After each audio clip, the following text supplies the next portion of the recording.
Hey guys, welcome to Collider Movie Talk for movie fans. I'm your host, Ashley Mova, and this is the daily show where we give you all the latest news from the world of movies, plus some insight into what it all means. Joining us as always is Jon Campea. Well, greetings and salutations, everybody. Welcome to the best damn movie-related show on the planet Earth, coming to you from right here at the Collider Video Studios here in Burbank, California, and we are just tickled that the Punisher is here and to be a part of this day. Also here, Jon Schnepp. That's right. This sacred secret animal, also known as the space bear, will be joining us shortly. What's going on, Pensacola? Had a great time in Florida this weekend. Glad to be back.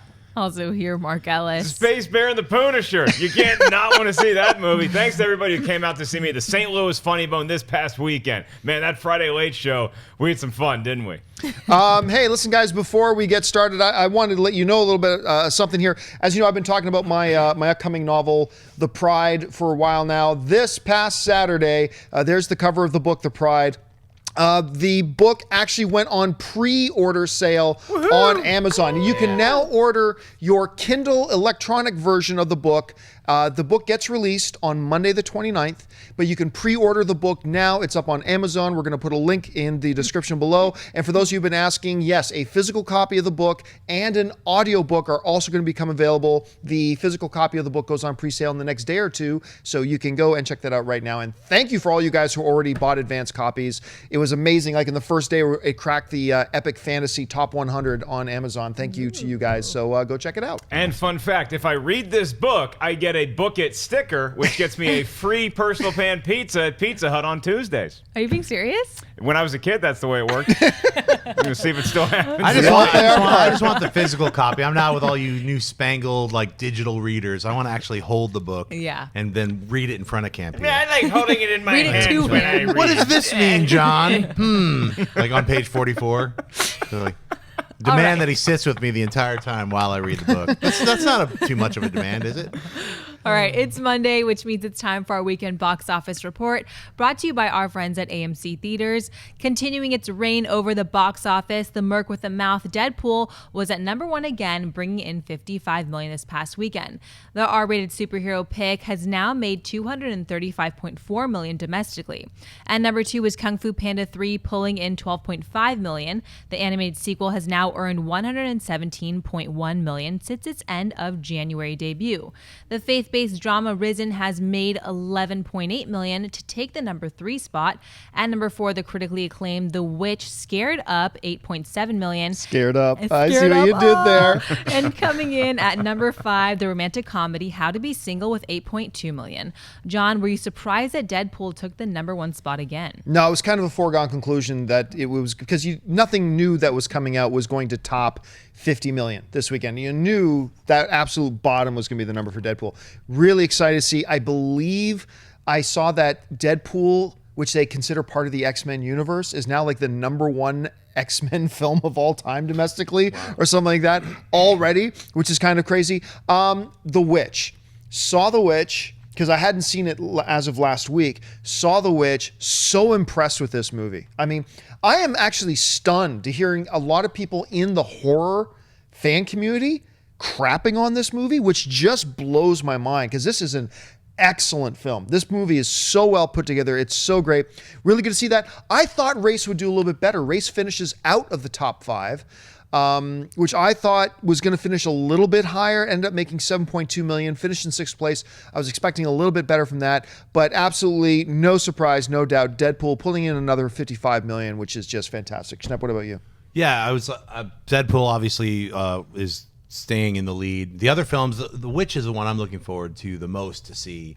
I remember you saw it early, and you said it was actually really frightening and scary and tense, and you feel the same way. So Beautifully made film. I'm really excited about that. Got to brag a little bit about my predictions from last week. I was in London, just soaking it all in. Thanks for all the tweets and emails about me being right and these guys being wrong. It's just kind of fun to. You were Can I point out something? No, John Campea is about to point out, like, he has 100 this and he only got 3 right. That's wrong, actually. I already read your tweet. That's not actually 3. But I will also I say had this. to beat him to the punch because it's like that's not true. In Actually, November- my predictions that I made a point of making was really The Force Awakens, Which you nailed. and then it was also There was another one you nailed, like that everybody else got wrong. Guardians of the Galaxy. Guardians, yes. That's the one, and then Deadpool. All the other ones we do the predictions like we normally do Fridays. It's But not in that- November, I remember specifically on one of our shows, Right. you specifically said that, and I think it was like November 5th, November 6th.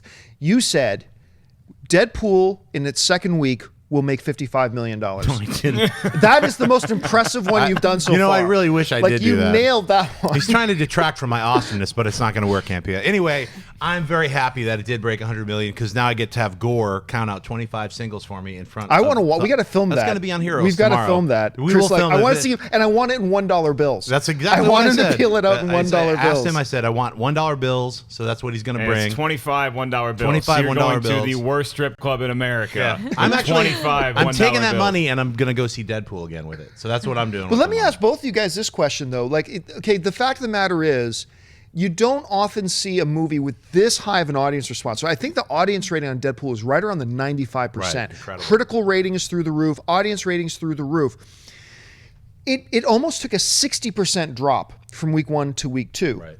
Do you guys think that a lot of that just has to do with the fact that, look, nobody, not the studio, not anybody, expected it to make $135 million week 1. Do you think the fact that everybody did get out in that first week is what's attributing to the drop-off here? Is there something else? Absolutely. It's because it made so much money in its first weekend is why there's a 60% drop-off. It has no reflection on the quality of the film or anything to do with that because $55 million opening weekend is what some people thought this movie was going to make. Right. It's just a reflection that it made so much more money than anybody except for Jon Schnepp, the Oracle, thought it would the first weekend, that $55 million seems like a huge drop-off. It's just because it made so much money first weekend. Yeah, I think it's like you're saying. The lines were around. Everyone was surprised. Like, I went to go see it, and there were just lines around the theaters to see the film. And it really was because of that viral marketing. And it's just like the awareness made everyone really want to see this, even people who weren't into superhero films. So I think that's kind of the reason it's still going to keep succeeding. I'm sure next week it'll be like, it won't drop too much. I don't think. So we'll see. Yeah, and that's my read on this situation, too. Well, one is that we're all going to hell because Deadpool and a panda beat Jesus at the box office. And race is something that I'm with you. I was really bummed out that it didn't make the top 5. I didn't actually get a chance to get out and see the movie this weekend, but anything about Jesse Owens, I really want to see, and it looked like it could have been like the early in-the-year feel-good sports story that we like, something like a 42 or $1 Million Arm,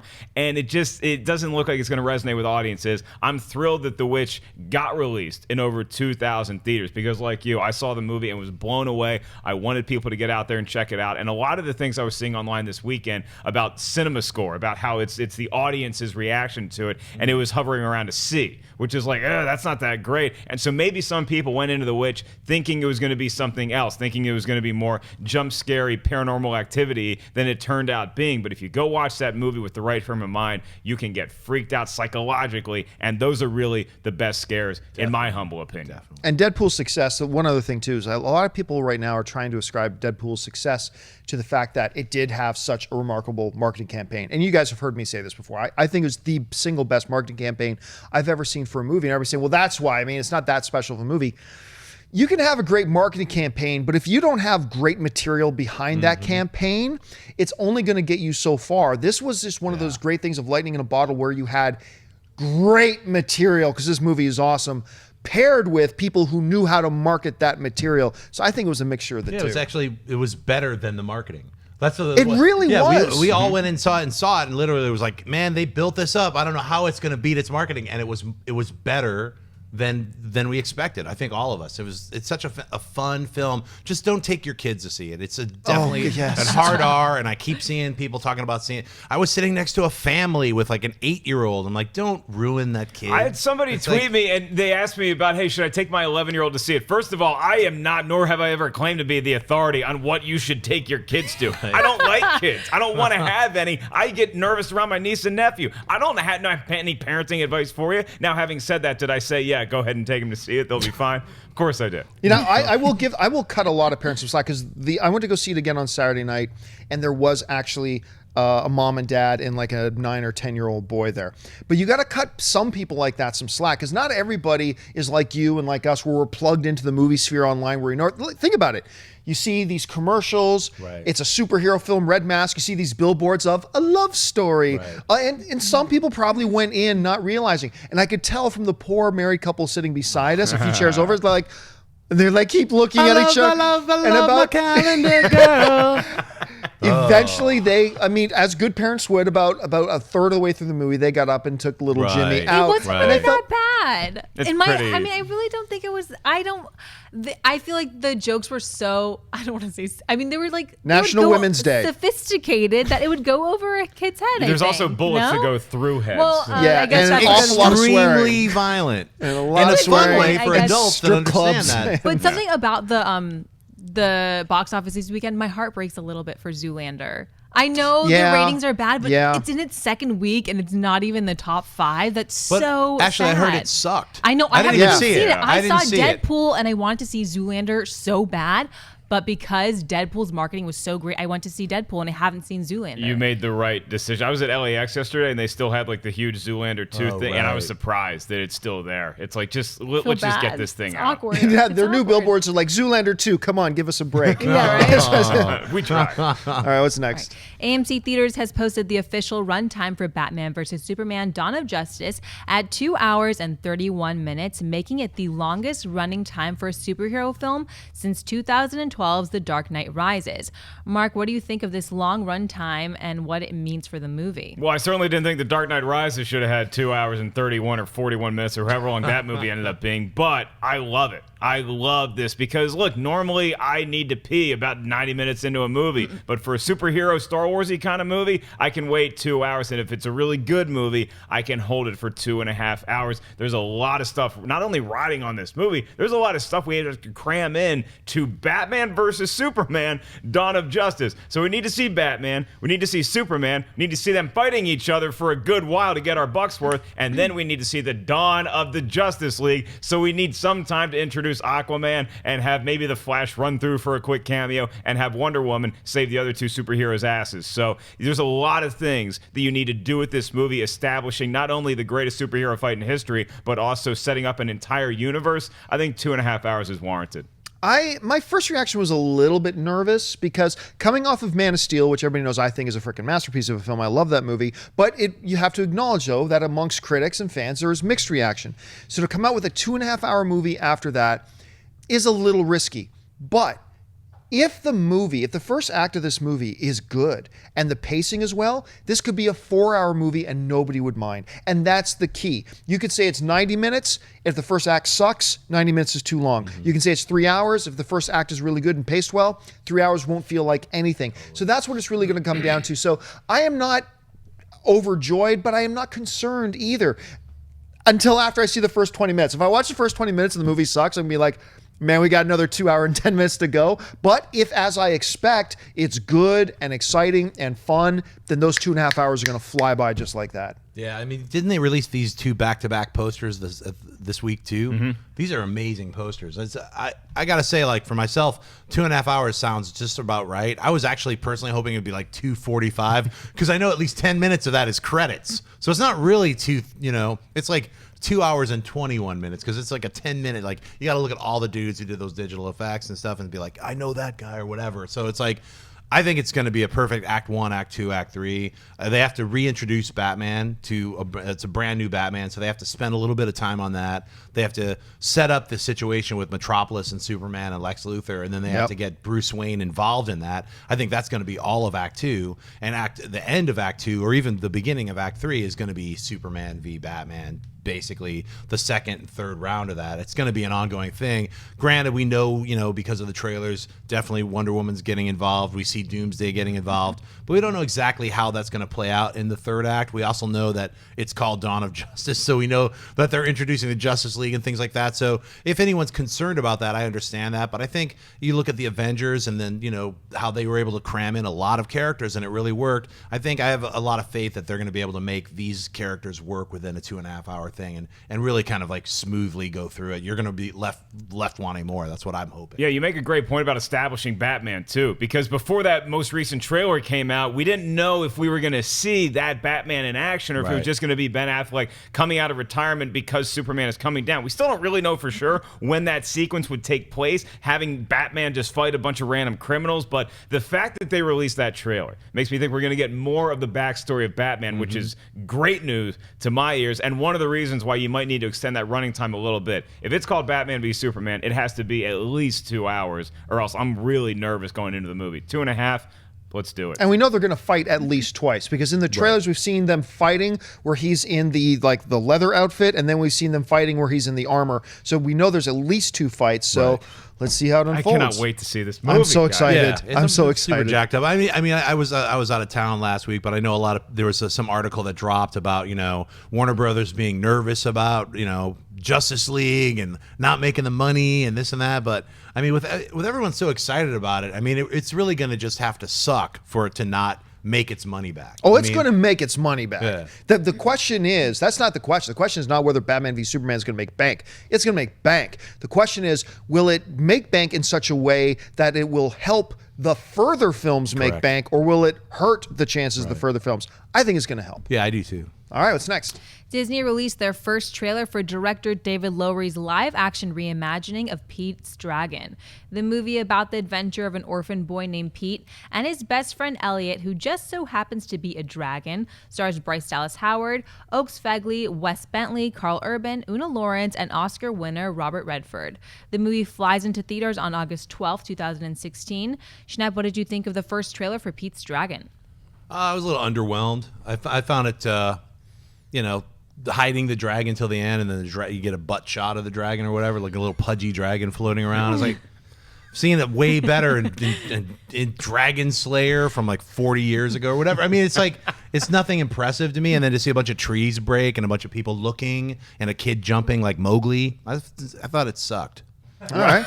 You went from not really I'm a little underwhelmed to it. Nah, I just had to be honest about it. Fair enough. You're going to end up being the tiebreaker. I thought it was magical. I thought it was really good. I remember as a little kid, my mom used to get the VHS of the original half live action, half animated Pete's Dragon. This is not that movie, clearly. Terrific cast. I really enjoyed it. I like how the fact that the dragons just kind of tease through it. You just hear it's rumbling a little bit. I did like the kind of a Mowgli look at Pete himself. I enjoyed it a lot. I watched it. I thought it was really whimsical. It took me back to when I was a kid. So I like it. So I'm all for it. It really seems to be a question between you two as to whether you like seeing dragon booty or not. And I'm a fan of seeing a good dragon backside every now and again. I really enjoyed this trailer, but I will say with the one caveat was the end. Now look, John and I have been rubbing in y'all's faces for months that we got to be at D23. We got to see a lot of cool live action footage that nobody else has seen yet. We saw some Jungle Book stuff, some Civil War stuff. They made some Star Wars announcements, and they threw Pete's Dragon in there. This was a different teaser than what we saw at D23. I like the D23 one better because I like them hiding the dragon a little more. Remember, it is just a teaser, so I don't need to see a full dragon body shot. I just want to know this is Pete's Dragon, and we're locked into this universe. So I liked it, and our one of our guys here, Jonathan, made a great point that this kid running around looks a lot like Mowgli, and you gotta wonder, Disney's marketing campaign is like, guys, we gotta separate these movies a little bit, because for the first minute of that trailer, I was watching it with my nonfiction girlfriend, and she said, "Is this Jungle Book?" Yeah. And I was like, "No, it's Pete's Dragon. It's a different movie with a naked kid running through a forest." That's exactly what I thought when I was watching the trailer. Literally, the first 40 seconds was like, "Is this I loaded the wrong trailer." Yeah. So as long as they get those things straightened out, I was a little underwhelmed by the dragon at the end, though. Not because of what we didn't see, like we didn't see the dragon's face. I'm fine with them hiding that. It didn't look like the magical CGI dragon that I was hoping to get. It looked more like a Game of Thrones dragon. I agree. Which is fine for TV, but when you look at the animals in the Jungle Book and how realistic they look, I thought this dragon was a little underwhelming. Maybe they clean it up. Maybe it looks better when you're in the theater, but that part, to me, just it tempered my excitement a little bit. You nailed it, too, for me, why I'm like, I really didn't like the trailer. I'm not saying the movie's going to suck. I feel the trailer was underwhelming and didn't sell me on wanting to see the film, because they had those trees breaking where you're like, all right, is it just invisible except to the kid, or how are they playing this? Why are you showing me trees breaking? Did they just not finish the effects yet? Obviously, there's some reason that they're showing you that, but then they show you the dragon at the end. It really is right out of Dragon Slayer or just your normal dragon. And Pete's dragon, the original cartoon, was not. It was a very fanciful, cool, like green animated dragon, and it looked cool, and it was like different looking. So it looked like Dragonheart, voiced by Sean Connery. Yes, thank you for Dragonheart, and then Dragonheart 2. Was Connery in part 2? I don't know if they got him. I think he was already in the League of Extraordinary Gentlemen. I thought it looked just right. All right, what's next? A new TV spot for Jon Favreau's The Jungle Book was released by Disney this past weekend, showing us even more footage from the live-action adaptation of the Disney classic cartoon movie. The film stars Neil Sethi as Mowgli and features the voices of Bill Murray, Ben Kingsley, Lupita Nyong'o, Giancarlo Esposito, Christopher Walken, Scarlett Johansson, and Idris Elba. The film opens in theaters everywhere on April 15th. John, what are your thoughts on the new TV spot for The Jungle Book? Oh, I liked it very much. It showed us a couple new things you haven't seen in some other footage, but one of the things that really just kills me, I've had this conversation with a few friends now, and I had one again this weekend when a Jungle Book trailer came up. You got to keep this in mind when you see this. Yes, you all know that, the animals are all CGI. You know that. But a lot of people still assume that the environments were real, that they shot footage and then put in CGI. Every single thing you see, Jon Favreau pointed this out at D23, everything you see in this 30-second spot and in all the trailers so far was shot on a Los Angeles soundstage. Nothing is real. Not the ground, not the grass, not the water, not the trees, not the hills, nothing. And when you put that in focus and you watch this, I am blown away. Because, one of the things Jon Favreau said when he came out on stage at D23, they said, this is the most technologically advanced film ever made. And we're all sitting, me and Christian were sitting there, we're like, okay, come on, yeah, Favreau, sure, let's show. And then they showed it to us, and I was just floored. So watch this 30-second spot again, and keep in mind, none of it's real. It's pretty damn impressive. Anyway, how did you like the spot? Yeah, well, this version of Mowgli I loved. Yeah, I mean, even though it was not a lot of new footage, if you saw all the trailers that they've put out, they've kind of rearranged a few shots and a few new shots. But I cannot wait for April 15th. Is that the day? This movie looks fantastic. It looks like a really great live action or CG version or whatever you want to call it. I love the original cartoon, Disney cartoon, The Jungle Book. Love all the songs. You hear, the Bill Murray whistling, The Bare Necessities. And I swear, I hope that they got Christopher Walken singing that I am the king of the jungle, but in the Walken style and having him dance.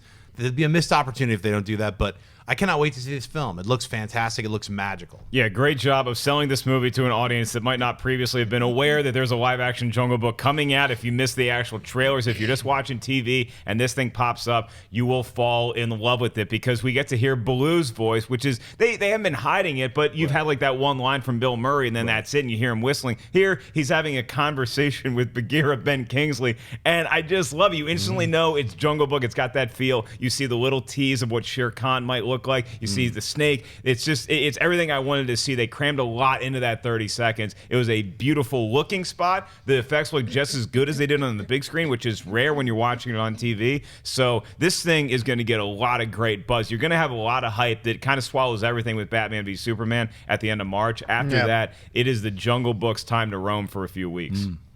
All right, folks, we've reached that part of the show now for buy or sell. Here's how this works. In front of her house, she's got a few other items in the world of movie news. She's going to run them down. Then those of us at the table are simply going to say whether we buy it or sell it. So, Ashley, what do we got? The Hollywood Reporter has revealed that Horrible Bosses stars Jennifer Aniston and Jason Bateman are reuniting for The Office Christmas Party, a movie about a cast of characters who have to contend with an office party gone awry. The movie will also feature T.J. Miller and Kate McKinnon and will be directed by Blades of Glory directors Will Speck and Josh Gordon. Mark, do you buy or sell this new Project Office Christmas Party? It's a huge buy for me. I've never seen Blades of Glory, and I hear I don't really need to see it all that much, but I love these stars. I love Jennifer Aniston and Jason Bateman. I thought a lot of people slept on a movie that they were in called The Switch, which I thought was really fun. Oh, that's right. I like that movie a lot. Jeff Goldblum's great in it as well. So having them be the stars that lead this movie, having T.J. Miller and Kate McKinnon in there also sells me on the film. So, yeah, look, an Office Christmas Party, random hookups happen all the time as can't relate to firsthand, but I've seen it happen before, and it looks like a lot of crazy drunken fun. I'm in. Schnepp? Yeah, it sounds fun to me, too. I mean, you have a Meet the Millers kind of vibe, throw it into an office environment, make sure it's not like Vacation. I'm going to go see it. So to me, it's a very easy buy. Slight buy. I'm slightly going to go buy. On the positive side, I love these stars. Actually, I just saw Zootopia too, and Jason Bateman as the voice of the fox in Zootopia. You're gonna like it. Zootopia is a lot of fun. Yeah. So I'll talk more about Zootopia later. But Zootopia Can't actually just drop that and just keep talking about sorry, this movie. sorry, Zootopia is actually a lot of fun. So keep your eyes open for that, and it's really cool. Jason Bateman did a great job as the voice in there. Seeing T.J. Miller in there, who I was already a fan of before Deadpool, so that's exciting. Blades of Glory, the term, sucks ass. Blades of Glory sucks. Like, so bad. You guys just don't know comedy. I thought it was hilarious. Really? Actually, you got to stop going to see movies drunk. Because that's just... Maybe that's what it was. Because I think it's also the movie that just was the smack in the face to Hollywood and the fans. Say, hey, John Heder really was a one-hit wonder. And that was really unfortunate. There's nothing about this concept that jumps out at me, but I'm going to still give it a buy because the players involved make me think this could be kind of cute and fun. So I'm going to give it a buy. All right, the long-awaited sequel to The Strangers, the 2008 flick that starred Liv Tyler and Scott Speedman, doesn't appear to be happening anytime soon because of the recent financial troubles with Relativity Media, the studio behind the movie that declared bankruptcy back in July of 2015. Producer Roy Lee had this to say about the movie. We have a script that's fantastic, said Lee, but they've had some financial difficulties, so it's unclear as to whether or not they'll be able to finance the movie. Schnepp, the chances of Strangers 2 ever happening. I buy that they'll release the script in December. Yeah. How much can it possibly cost to get a couple of dudes in a mask? Shoot it on your iPhone. There you go. You don't even need a makeup crew. Yeah, just bags over slap their a couple of weird Christmas masks on somebody. You got a spooky child, a clown, and a weird guy in a kabuki thing. Get some unknowns, torture them, murder them, and there you have your movie. It's for the family. I don't know. Total cost $14. Relativity, get on it. I am just waiting for the day that a producer talking about a movie they have upcoming just says, We've got a script that's kind of struggles a bit, but we're going to make it and hope for the best. Like, every script is just amazing that they're going to put out. I sell that this is actually going to happen. It will happen at some point where there's direct-to-video or something like that because, you just actually completely nailed it. This is low budget to make. You can probably expect a certain amount of return regardless. So somehow, some way, but I don't see it happening in the immediate future. Certainly not that December date you were mentioning a little bit earlier. But anyway, what do you think? Yeah, Blumhouse could have made like 90 of these things. Yeah. What is the holdup exactly? Is the script that good? Because you're selling us on that, but yet we can't get enough money to get a couple dudes show up in a mat. It's in the middle of nowhere. That's where this movie takes place. It doesn't take place in a city. You don't need parking permits to film this thing. Drive to an abandoned farm. You don't even need to tell the government you're making this movie. They're not going to care. All we as audiences want to see is that spooky trailer where there's just a family walking around, they turn off all the lights, and then you see that head, boom, like that with a bag, come into frame, and then it goes back out. That's what sold us on the first one. That's why the first one did so well opening weekend. I think it did pretty well. I saw it. And I want to see more in this universe. I do. It's a really creepy movie. It's terrifying. It's based loosely on a true story, which is even more scary. So, hell, hire the guys that hire the real strangers. Get this movie made. I want to get scared this Use December. your friend's house. You don't even have to prop it out. Just borrow your friend's house for free and shoot it with your iPhone. Now, there you go. What if they're planning on having Deadpool in the movie? And Deadpool is the one with the mask that terrorized the house. There's 3 and Deadpools. It's a little more expensive There's Lady now. Deadpool. You just get the different Deadpools in the comic books. The Deadpool dog. Yeah, and then they're the ones who are terrorizing Fans the family. walking out. There was still no cable. I know, right? Where's cable? All right, folks, reach that part of the show now for mailbag. Listen, if you've got a topic or a question you'd like us to address on the show, you can email us anytime at collidervideo@gmail.com. Send on in your questions. And by the way, for those of you watching us live, and there are thousands of you watching us live, we're going to save a little bit of time at the end of the show to take some of your live Twitter questions. How can you get a Twitter question on? Simple. Make sure you're following us on Twitter at Collider Video. Tweet on in those questions, and then Ashley is our gatekeeper. She will pick a couple out at the end of the show. But for now, let's get to your mailbag questions. So, Ashley, what's in there? DJ writes, just wanted to ask, when you rate a movie, what do you look at? Me, I look at 3 things. First, the experience. Did you leave the movie excited and wanting more? Did you leave happy or were you disappointed? Second, did the casting fit the roles? And did the actors and actress deliver in the movie? Third, did their story fit the movie and the characters in the movie? For me personally, approach it very fanishly. I don't go into a movie personally with a long checklist of things to say, did you do this right? Did you do this right? No. Ultimately, for me, it's more visceral than that. Movies are meant to make you feel. They're experiential by nature. Did I feel fear or humor or hope or inspiration or terror or stress or whatever it is, or outrage, whatever it is that movie is targeting to make you feel? Did it make me feel? And on that basis alone, really for me, is how I personally evaluate it when I came out, and did it give me that emotional experience, whichever emotion it's going to. Now, after I establish that, I'll talk about the individual things that I thought were really well done in the film, but they could do 100 things well, but if I didn't have an emotional response to the movie, I'm still not going to like it. I can say, yes, cinematography was great, visual effects were great, whatever, but it didn't do it. And I may come out and nitpick about a bunch of things. Oh, they did this wrong, and this guy wasn't good in it.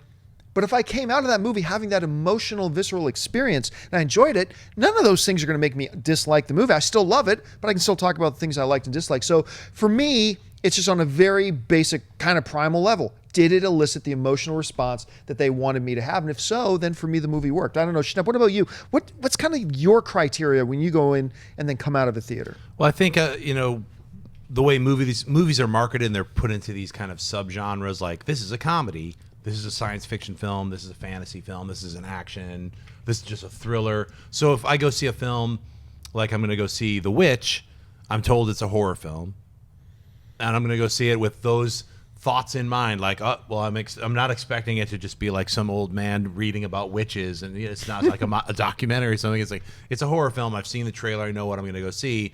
I kind of go in with, and I always try to lower my preconceptions of the film. Like what I don't try to overhype it for myself, even if it's something like a Deadpool or a Batman v Superman, something I've been excited about to see for many, many years, even for Batman and Superman. It's like, I want to go in, I don't want to be too excited, because ultimately the film is not going to do what you want it to do. The film is just what it is. And so the more you come into any kind of film with preconceived ideas, the more it'll disappoint you, because you're coming in with your own ideas. It's not about your ideas, it's about what it's trying to give you. Yeah. So you have to be receptive to when you see a film. With that, I just want to say, like, I go see a comedy, I want to laugh. If I don't laugh, I think the comedy failed.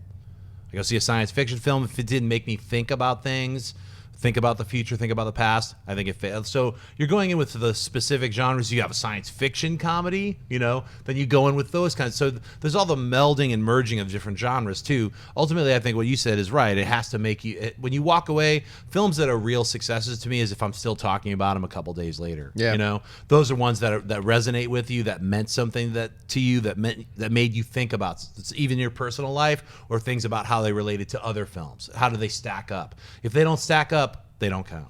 Yeah, that's adorable. As a professional movie reviewer, I never go into a movie as a movie critic. I go in as a fan. I want the 2 E's. I want to be entertained, and I want to be engaged. I do my best to leave all the baggage and all the either hype or dread about wanting to see a movie at the door. I want to go in there and sit there as fresh as possible. I agree with you a little bit, Schnepp. I think it's important to know what the genre is. If it's a horror movie, I'm going to brace myself a little bit, because I will freak out at a horror movie occasionally. If it's a comedy, I go in and I want to laugh. I'm going to be smiling when the movie starts, because I give it the break that I think it deserves. I laughed at some of Zoolander 2 at the beginning, and then the laughs just started to kind of dwindle and exist consist into nothing at all. But I like being entertained. So sometimes I can forgive a movie if it didn't have the greatest story in the world or didn't have the greatest acting in the world, if it made me enjoy watching it, if I didn't feel like I wasted my time. But the engagement is the big thing to me. I want to feel like I'm there. I don't want to feel like I'm just in a theater watching a movie. I want to feel like I'm a part of this story. That's the biggest thing for me. Then when I leave, you can talk about all the other technical aspects and whether this happened or this happened. But sometimes when you leave a movie, I'm never one of those guys that talks to other people about the movie as I'm walking out of the theater. I don't like doing that. I like having my own thoughts, and I walk out, and just on the ride home, I just kind of piece together what it is I just saw. If I loved it initially, if I hated it initially, why those feelings exist. So when you see a movie, don't be so quick to just rant and rave about it on Twitter. Take some time, think about what you just saw, or be like me and post an emoji to Instagram right away. All right, what's next? Rudy Zaizo writes, huge fan of the show and look forward to each episode. With the lack of box office success of Jem and the Holograms, do you think it might change the studio execs' minds and perhaps convince them into doing a more faithful adaptation of other 80s cartoon properties? Mask, perhaps? Would love to hear your thoughts. Keep up the good work and bring on the filthy. No, I don't think so. I mean, look, the reason Jem and the Holograms sucked was not because it wasn't true to the source material. We have seen things get made and created that are faithful to the source material, and they suck. And if Jem and the Holograms had been good because it was good, had they made a good movie, made it funny, everybody would have forgiven the fact that they completely departed from the source material. Nobody would have even mentioned it. I mean, I bring this up all the time, but it's absolutely true. When you look at X-Men Days of Future Past, had that movie been bad, and it was awesome, but had it been bad, all of us would have been pointing at saying it's because it was so unfaithful to the source material, because that movie is very, very different from the actual comic run of Days of Future Past. But none of us, you don't hear anybody talking about that. Why? Because the movie was good, so nobody cared that it wasn't faithful. Captain America, Winter Soldier, nobody cared that it wasn't faithful to the comics because they made it good, and that's really all that matters. The lesson I think that the studios need to learn, and what I think they will learn, is let's not make bags of shit. How about we start there? How about that square one? Because all of us knew from day one. And if you're going to make it shit, then at least make it faithful to the comic to please somebody. Right. Or to the original series to please somebody. Because not only did it make an absolutely horrible movie, but they were completely unfaithful. It wasn't even Jem and the Hall. Call it something else. Right. But no, I don't think this will, honestly, and I think for people who are looking forward to like a Mask movie, this should be encouraging. I don't think what happened to Jem and the Holograms is going to hurt or help any future project, because I think all studios look at what they did with Jem and they saw a million problems, but the problem wasn't that it was based on an 80s show, and the problem wasn't that it was or was not faithful to the source material. Right. The problem was it was a piece of garbage movie, and therein lies the problem. I don't know, Mark, how do you see it? You make a great point. If you're going to make poo, make it the poo we all grew up smelling in the first place. Yes. Yeah, I don't think Jem and the Hologram is going to have any effect, because that was such a weird aiming a movie kind of towards one fan base that I wasn't really sure was ever that huge or existed in the first place. I know a lot of people grew up loving Jem and the Holograms, but were there adults clamoring to see that being made, and you wanted to go see that as an adult, or was it trying to take some more unknown property from the 80s and make it into something else to appeal to a new generation, that generation which had never heard of Jem and the Holograms? So that was just a marketing perfect storm nightmare situation. Yeah. Whereas something like Mask is, a lot of people probably don't remember Mask too, but it's such a straightforward action concept where it's kind of like the A-Team meets G.I. Joe. They had bad guys in masks. They weren't called Cobra. They were called Viper. Get it? It's another snake. Dang. I loved Mask when I was a kid. Mask was up there for me for a minute with like Ninja Turtles and G.I. Joe. It was a short-lived minute, but Mask was pretty sweet. So I'd like to see that. And I bring up He-Man. I mean, Masters of the Universe is something they've been trying to get off the ground forever. I don't think the failure of Jem and the Holograms is going to have any impact on these other properties. Like if they want to make a Thundercats movie, they want to make a Voltron movie, you have every right to want to do that, and Jem is not going to stand in your way. Yeah, I think Jem and the Holograms, like what you guys both said, it's like they started out with something that they didn't really know what they were doing. They were making a low budget thing and not going with the source material. In fact, a Kickstarter making a live action animated movie of Jem and the Holograms is, I don't know if it's in this last day or two of funding. A friend of mine, Chloe Dykstra, is playing Jem, and she looks just like Jem from the cartoon. So check that out. You might be able to pitch in some money. They're not even asking for a lot of money to make it. It's just a fan made like tribute to the actual cartoon. I'd love to see a Micronauts So that's for me. I'd love to see that. They're developing. No, that. I know. I'm Yeah. just like I want. I'm looking forward to it. I know it's in part of the Transformers. They got ROM coming on. We're in a good place for a lot of fun stuff coming out. So I think Mask would work. I mean, a lot of these things would work as long as they start with the source material and have fun with it and are really creative with it. And you're right, man. Like, just make sure it's good. Show it to some of your friends who have taste. Hey, is this good? And they're like, man, this is garbage. Be like, all right, back to the drawing board. You know what I mean? Don't just move forward with something that sucks because you have to hit a release date. Don't make a release date first. That would probably be my first thing. You know what they got to do? They absolutely got to make GoBots. Said nobody ever. quick trivia. Who remembers the name of the main villain?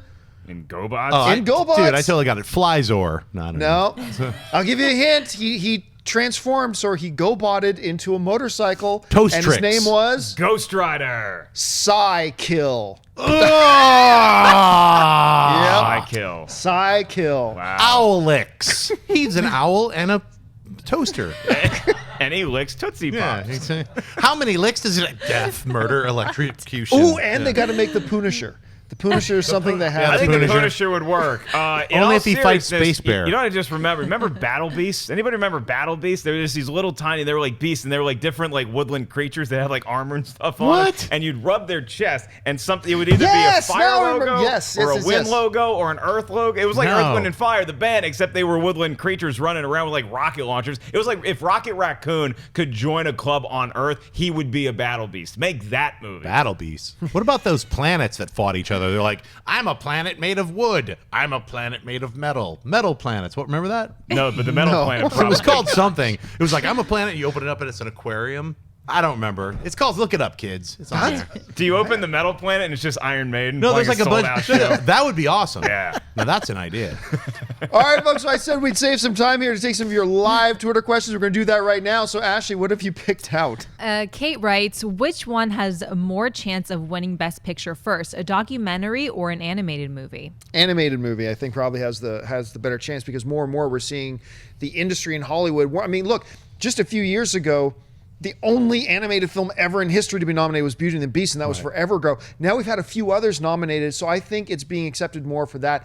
It's going to be a tough uphill climb for a documentary because it's such a different kind of film. Like, it's not has narrative. its own, and it has its own category anyway. Yeah, so it's sort of like that's a. So does animated, but that's a little bit different. So I would say animated. Yeah, What do you think? animated, 100%. Yeah, the advent of animated movies, having their own category in the Oscars, but even that being a fairly recent development, whereas documentary has been around forever. Cartel Land was one of the best movies I saw last year, for sure, but I think that more animated movies have been nominated for Best Picture. You got to get in the dance in order to win the contest. All right, what's next? Hunter Bergfeld writes, if movies didn't exist, what would your careers be?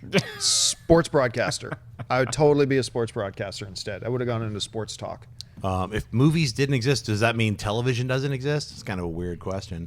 I would be making sand piles in outer space with my Ploon bot. Schnepp and I would be roadies on the Metal Planet. Every time a new band wants to play the Metal Planet, I'd just be telling more dick Our jokes. band would be called Space Bear, and we would destroy you. Space Bear. All right, what's next? Michael Blake writes, are you not doing Walking Dead recaps anymore or any other TV recaps like Arrow, Flash, Legends? No, we're not because Walking Dead sucks, and so does anybody who likes it. I'm kidding, totally kidding. What are you talking I about? literally leaned into the mic. Wait a second. Because I wasn't on camera, and he said that, and I just want everybody to know. I was like, No. So here's the thing, because I don't think we've said anything officially about this yet at this point. You know, we started up TV recap shows because we had a lot of you asking us to try them, and we have always had a very adventurous spirit around here that we're willing to try new things and go and try them. And we've done things in the past that we've tried and then they not worked out. No problem. We move on and turn our energies towards something else that might work better. And that's how we get some of the shows that we have now, which is great. And we said right from the beginning that TV recaps were going to be a gamble for us, but we are going to roll the dice on it. We're going to try it and see how it works out. Now, the unfortunate reality is that the interest from you guys has not really been there. Here's the funny thing. Most of our recap shows, if you look at the other major recap networks that do multiple recap shows, like for instance, our Arrow recap show triples and quadruples the viewership of other places' Arrow recap show. Our Flash recap show doubles and triples other people's recap shows. But they weren't to the numbers that we need here by our standards that made them worth the amount of resources, both people hours, talent, time, money to make those shows go.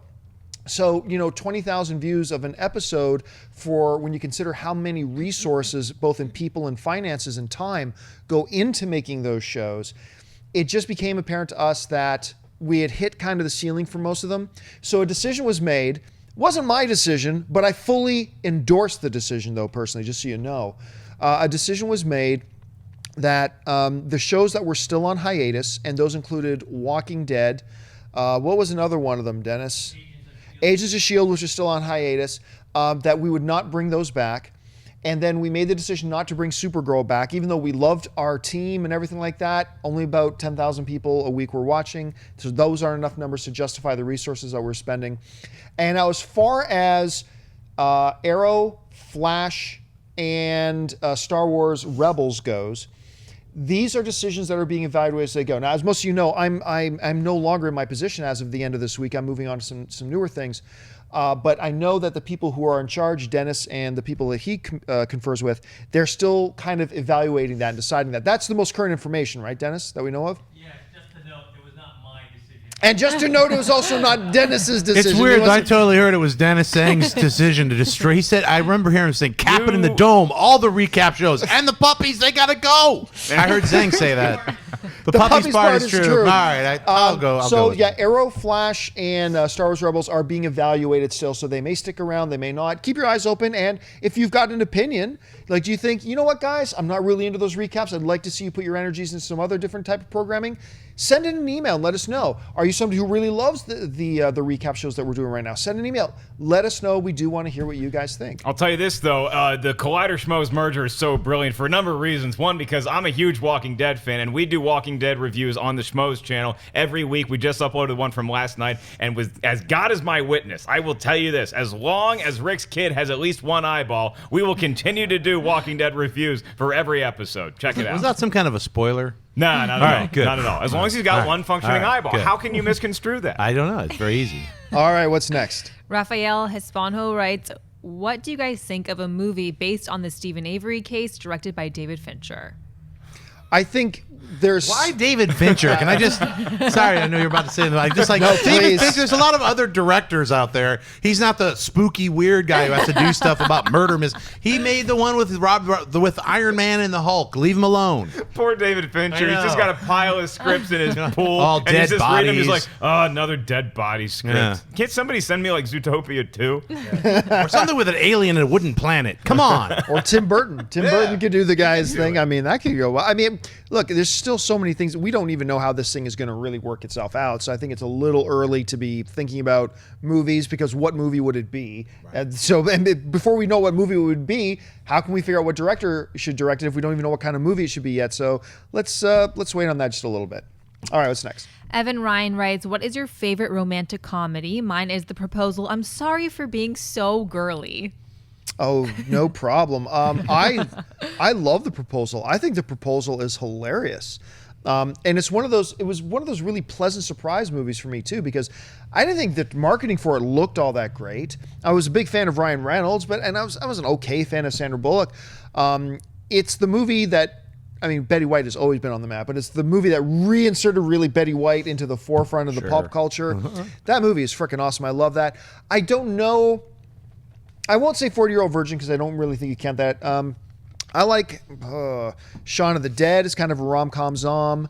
There's a few others that I really like, but and oddly enough too, I like How to Lose a Guy in 10 Days. How to Lose a Guy in 10 Days Love is it. actually really Great funny. choice. It's a fun movie. I'm curious, Ashley, what are some of your favorite romantic comedies? Okay, going OG. This is OG for me.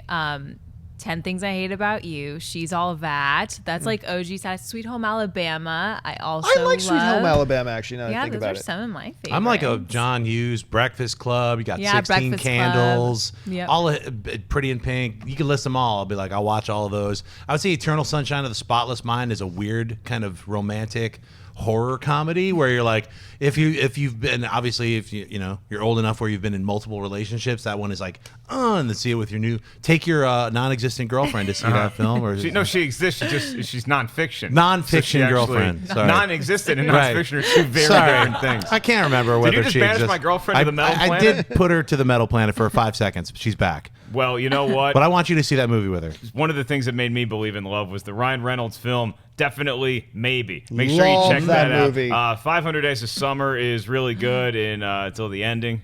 When Harry Met Sally is an all-time classic. Sure, yeah. Sleepless in Seattle has a lot of heavy stuff to it, but it also has some really sweet moments in there too. I love romantic comedies. I'm a monster fan of them. I will sit down and watch anything that makes me giggle and believe that women can actually fall in love with a guy that just looks like me. Trainwreck is a good recent romantic comedy. Oh yeah. I don't even know if I call it a romantic Okay. comedy though. I guess you'd be Kinda right. romantic, It kind of yeah. fits in there.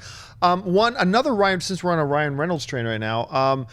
I think a tragically underappreciated one that a lot of you guys have not seen. It's a film he did with Amy Smart, and it's called Just Friends. Oh, yeah. Oh yes. That movie is, and Anna Faris is in it as well. Hilarious, yeah. That's right. The movie is so funny. It's stupid as hell, but I thought it was really, really funny where he plays. That Ryan Reynolds was a fat kid when he was in school. Yeah. And Amy Smart, who is awesome. I love her. So yeah, if you haven't had a chance to check out Just Friends, I'd say give it a whirl. All right, Damian Luneman writes, how much screen time do you think Spider-Man will get in Civil War? I think here's why I'm to the point that I believe. I believe that the minutes he has on screen will be significant as far as importance to the film. So he's not just going to swing by and say, "Hi guys," and it has no impact on the film. I think his role will be a important role in the film, but I still believe it will be a short role. I'm guessing no more than 10 minutes of screen time at this max. I'd even say less. I don't think we're going to go inside of his house and see his day-to-day, going to high school. I think he'll be more from the outside with the, the Avengers or Captain America looking at him and seeing him and interacting with him, but less so from his perspective. I think that his perspective will be the Spider-Man film, and this will be like our first introduction to Peter Parker, and then perhaps a kid swinging around, then maybe getting a new outfit, something like that. Well, let's look at how this movie's probably gonna play out. Okay, is that you're gonna have a film where whether it's the first two Avengers movies or any of the standalone ones, is that you have some battles, some skirmishes, then you have this one huge battle towards the end that is the climactic fight scene, right? Will Spider-Man be involved in that huge fight scene at the end between all these superheroes engaging in Civil War? You gotta think so, right? Even if they just throw him in there for a minute, I don't think he's going to have a huge role in the movie at all. I think he is just going to pretty much swing by and say, hey, guys, make sure you catch my standalone movie. Maybe you get more Peter Parker and less Spider-Man, but you got to think you're going to see him in action at some point taking out somebody, because you have to prove in this movie that he's useful and that he belongs in this universe that we worked so hard behind the scenes to get him into. Yeah, it's weird though, because it's like Black Panther, at least in the trailers that they show, seems to be on Tony Stark's side. So it makes me wonder, like, if he's introduced, you kind of get the feeling that he's going to have a scene with Steve Rogers, Peter Parker is, and he's also going to have a scene with Tony Stark. So what side is he going to end up Well, on? look, they hint at him in Ant-Man, right? They hinted at him, totally. and then the end of Ant-Man had, I don't want to give it away, but it's like if Captain America is involved and he's talking to Ant-Man, then maybe you would think that that's how you recruit Spider-Man. But Tony Stark is rich; it can probably get the kid laid. Speaking of Ant-Man, I watched that twice when I was on the plane, because the Yeah. plane ride is really long. You get to So watch good. such a fun movie. So just the good. Cure singing in that suitcase, just the Falcons, talking through Pena. Michael Pena. It's just what a fun film. All right, folks, that'll do it for us. We've all run out of time here, so thank you so much for joining us. Listen, don't forget, lots of great films playing at our friends over at AMC Theaters. Head on over to www.amctheaters.com for all of your theater, showtime, and, of course, your movie ticket information. Make sure you subscribe to our YouTube channel. Make sure you bookmark collider.com to be kept up to date on everything going on in the world of movies and television and all that good stuff. I want to thank the guys sitting at the table with me. First of all, sitting on my left, fresh back from his long travels, Mr. Jon Schnepp. Schnepp, where can people find you online? Hey, what's up? I missed everybody here, but thanks everybody who came out to Orbital Comics in London. You guys are all rocking, and everybody from Pensacola, Florida, you're great. You guys can find me on Twitter and Instagram just at Jon Schnepp. You can get my film, The Death of Superman Lives, What Happened, at tdoslwh.com. I got my new Kickstarter launching this Friday. It's called Sweaties Unite, Rise of the Uber Nerd. It's all about comic books and comic book movies. And back in 2008, don't forget, Jon Schnepp predicted that in its 10th week, the new Star Wars film would make $3.8 million. I just want to point out, he absolutely nailed it. And I was right, Yeah, wasn't he was I? absolutely I was right. kind of right on that one. Yeah. Sitting over here, Mr. Mark Ellis. Mark, where can people find you? Well, obviously, as we mentioned, Schmoes know you can subscribe to that YouTube channel as well. Check out the playlist. We have all the live show stuff on there for you to get hyped up for Phase 6. And Jon Schnepp, I just have to ask you, I'm doing 2 theaters this weekend, okay? Sure. I got one in Delaware and Wilmington, then one in Glenside, Pennsylvania. How many seats are going to left unsold? Because I got to know. For Wilmington, I Yeah. think at least 32 seats will be left unsold. Okay. The other place was Delaware? Glenside, Pennsylvania. Glenside, It's on the Pennsylvania. outskirts of Philly. Oh, they Ooh. love their comedy. Yeah, I they think love their comedy there. My prediction: 3.5. Wow. Hey, you know what? If you don't Yeah. want to be one of those empty seats, I'll tweet out the link Yeah. to go get tickets right after this show. And by the way, guys, since I'm running out of opportunity to do this, if you have either not seen The Death of Superman Lives, What Happened, or if you've not heard the comedy special available on iTunes, White Castle. Or Get what's to it- the Castle. Get to the Castle. Get to White Why Castle. did I say White Yeah. Castle? Get to the Castle. Check out both of them. They are both fantastic. Once again, know your genre. Don't expect a good emotional pull on either of these things. But they are absolutely fantastic. We should check them out. And of course, our lovely host today, Miss Ashley Mova. Ashley, where can people find you? On Twitter and on Instagram at Ashley Mova. Happy Monday, guys. You almost forgot what day it was, I didn't you? did. I could see the It's check been in your a long eyes. weekend. And you can follow me on Facebook and on Twitter simply at John Campea. And right now over on Amazon, just search for The Pride John Campea, and you can pre-order a Kindle version of my book, The Pride. So that'll do it for us, guys. Special thanks to everybody behind the scenes, and special thanks to you for joining us. So for Collider Video, and until next time, bye-bye. Hey guys, if you like this video, click the thumbs up button. Also, make sure you subscribe to our YouTube channel. It'll help you stay up to date with everything we've got going on here at Collider.